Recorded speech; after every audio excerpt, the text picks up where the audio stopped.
November of 2007, I deployed to Iraq. And I remember stepping out of that shuttle. And one of the first things that I noticed was that stench in the air. That, what is that smell? Camp Anaconda had the largest burn pit in theater. A burn pit is a hole in the ground. That is how the contractors in the military disposed of all waste on the base. Hazardous waste, paint cans, blown up Humvees, anything and everything you can think of went into the burn pit and was doused with JP8 and burned 24 hours a day. I came home. 3 weeks later, I ended up in the emergency room with a severe respiratory infection. And then I started missing work.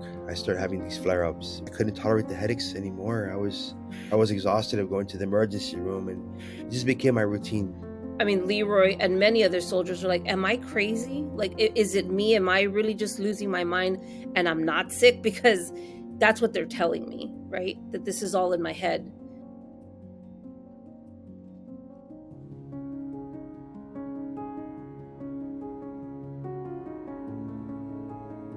We were forced into this, black hole of desperation and loss. My ultimate fear was me losing my childhood dream, losing my career of a state trooper. He was being forced out.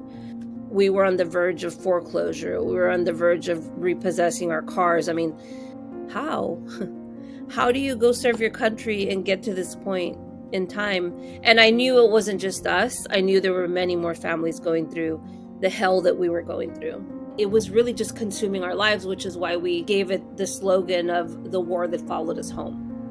All of these families crying for help, desperate for help, all saying the same thing. It was really just Leroy and I buying a domain.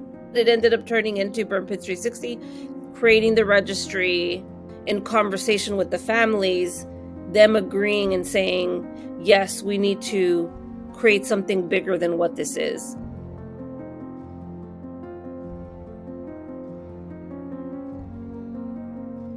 I'd never been to Washington at that level of advocacy or had any experience with Congress.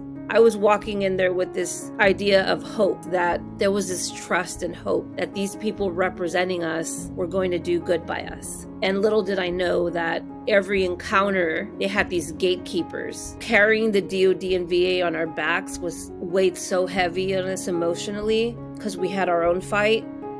But it's sort of what fueled us, right, on the daily. It wasn't until I approached Jon Stewart and John Field that we actually even began having those conversations about, let's create a bill like the 9/11 bill. We basically just handed Jon Stewart and John Field our 10 years of advocacy and said, here you go.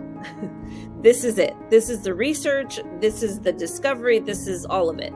We've used your blueprint of your registry. We want to use your blueprint of your advocacy and your legislation and just apply it to this issue because these men and women are dying. PACT Act was all of our issues wrapped into one, and everyone just being so exhausted of fighting a system.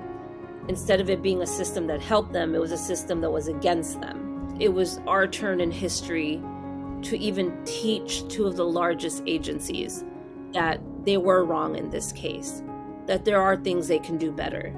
We're not a huge veteran organization, but I told my wives that, number one, that we've had the heart and the families that have come together, that have formed this group, that were so passionate because they have all lived the nightmare that we have also lived as well. If you believe in something and there's an injustice that's happened, it's okay to speak up. And in this case, that is how we made history, by saying we're not going to sit back and take no for an answer. It's not okay that people are sick and dying. We weren't asking for a handout. We were asking just for the government to fulfill, their commitment to us.